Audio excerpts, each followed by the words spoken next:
So what are we in the Saskatoon Police Service doing to make this a brighter future for this city and for policing in general? Well, you heard Rick talk about, you have to have Aboriginal liaison officers and make certain efforts, and that's not enough. Well, that's true, it is not enough. But we have had an Aboriginal liaison unit for almost 10 years now.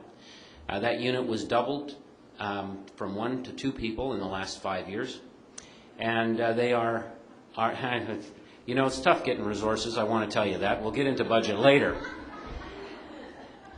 By the way, Doug, I really appreciated that comment about you're willing to help us. I know the Police Commission is really pleased that you're willing to help us step up to that plate too. We'll talk after the meeting. Anyway, we did double it, and while that doesn't seem like a great amount, I can tell you we have officers in that unit, one of them is here today, Preston Pronto, who are out there working with First Nations and Métis peoples in this community, learning more about their own traditions and culture. Preston is actually an Aboriginal person, but they are also seeking to bring people into the police service as candidates from that community. And I'm talking about candidates to be officers working in this community and better reflect the diversity. While Vice Chief Joseph said you can't learn everything about our culture in a couple days or 3 days, and he's right, we are not just sitting by and saying, well, we'll run a course for whatever. The Provincial Police Commission have instructed the Saskatchewan college where we train our people to upgrade the training, to make sure that it is in all of the courses. There's components down there that officers must go through when they're in the recruit phase of training and also in some of their in-service courses. Our staff, in conjunction with people who are in the First Nations and Métis communities, actually created, with the help of Heritage Canada, a 3-day course, and I am very pleased to say that of our 530-some members, 400 of our members have been trained. Now that includes our sworn and civilian members. We've also brought other people from outside our police department into this training. It hasn't just been just, well, it's the police. We had a person from the CTV there. We've had people from other jurisdictions, from the RCMP, I believe, from the RCMP, from Regina for sure. We are actually working with the FSIN and the Tribal Council to, on the last 2 remaining courses that we have coming up, to have them come in and critique this training so that we can further the training and make it better, more appropriate. And I can tell you we talk about things in that training that Vice Chief Joseph talked about, the treaties, where they came from, all of that stuff. It's important. It's not just about the First Nations and Métis training, and I mean this is diversity training. We also cover things about seniors, for example, the minority communities that that we represent as well, the gay and lesbian community. It's a fairly important component of delivering service better to you and the rest of the people in this community. We are participating in the collaborative efforts to change the complaints process. Out of the Commission of Inquiry into the death of Neil Stonechild, one of the things that the Justice Minister asked was that the Police Service and the Police Commission look at ways to make sure that we are open, transparent, and accepting of complaints against our officers. We are doing everything that we can to make that a reality. In fact, we've actually requested additional money in our budget for another investigator. Not that that we are going to be taking some of these. I think we're hoping that Bob can and his staff can take some of that workload off of us, but we have a significant number of people who come in and launch complaints. And you know something? We will make mistakes. Everyone makes mistakes. But we will learn from our mistakes and we will try and do better.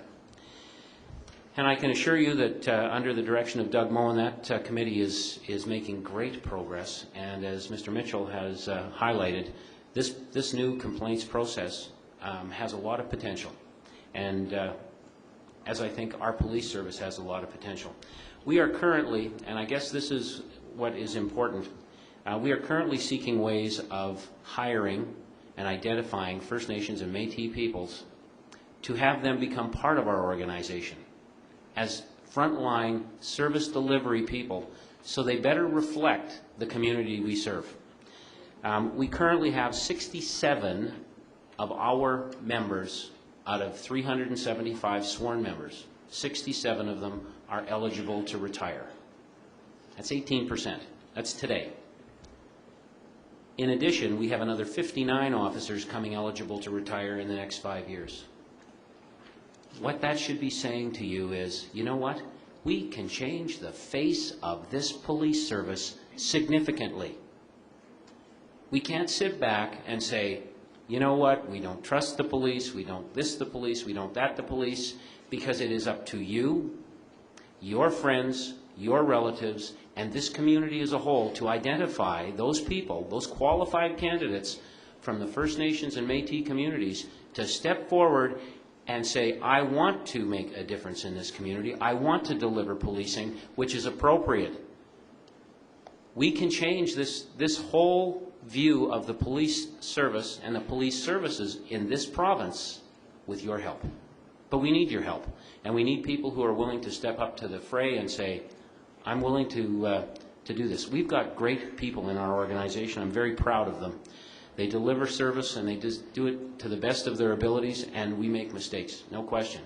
But I can tell you this, that I would hold the people in our organization against any police organization in this country, and pound for pound, we deliver better quality service than you will find in any other community, because these people really care. They have been under-resourced for a number of years, which brings me to some of the things that we are trying to do. We have gone forward in the last 4 years. Our police commission have asked us to develop business cases to move forward to better unite us with the First Nations, Métis communities, the community at large, rebuild the trust that our officers caused to break down.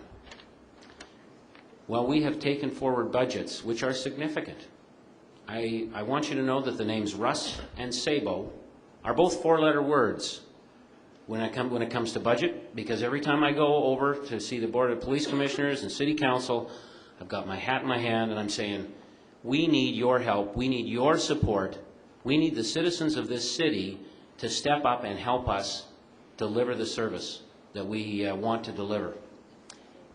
In the last 4 years, this Board of Police Commissioners have approved 74.5 full-time positions on our police department. That is huge.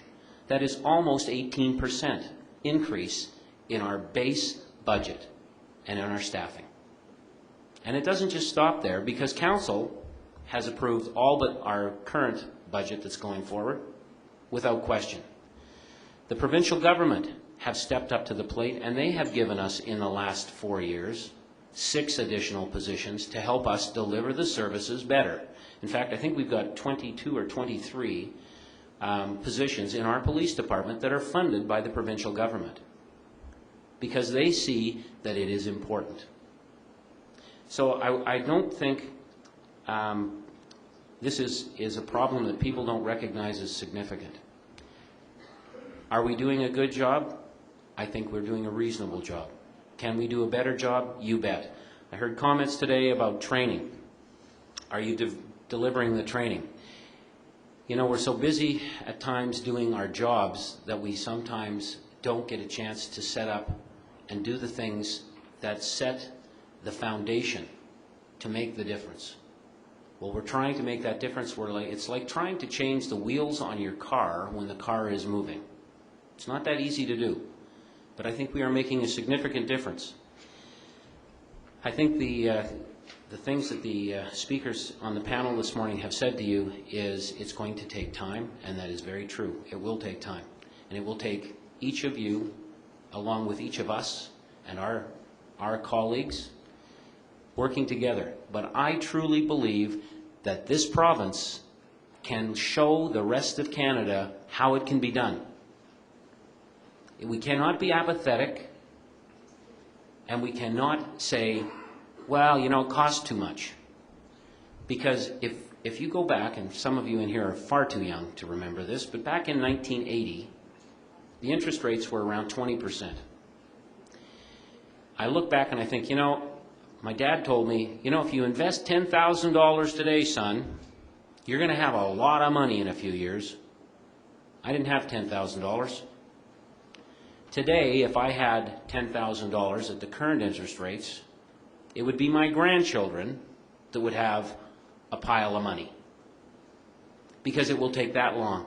Today, the interest rates are at 20% for us if we invest in the community and in Aboriginal people in this province and in making a difference. So I would encourage all of you to make that investment and to encourage your government to make that investment, because I can tell you, I can speak, my officers can speak, the individual officers in other areas can speak, the people up here can speak, but it is you, the constituents that vote, that make the difference. So I would ask you to give your support. I just want to mention one more thing, and that is we have made some significant difference in this community with the investment that's been given to us over the last 3 years. This year, our crimes against people decreased by 10.9%. Armed robberies are down 34.7%. Robberies down 28.7%, assaults down 6%, residential break-and-enters down 14.8%, and commercial break-and-enters are down 20.1%. That is not the result of just the police. That is the result of the community rallying behind us. It is the result of the politicians, our police commission saying, we've got faith that you can do it, and it is the result of the community stepping up and giving us a hand. I think we are on the brink of making a huge positive difference. We need to learn from what we have gone through and make change. And it's really up to all of us. And I think everyone on this panel recognizes that this is an important thing, not only for us today, but for this province, this community, this country over the next decade.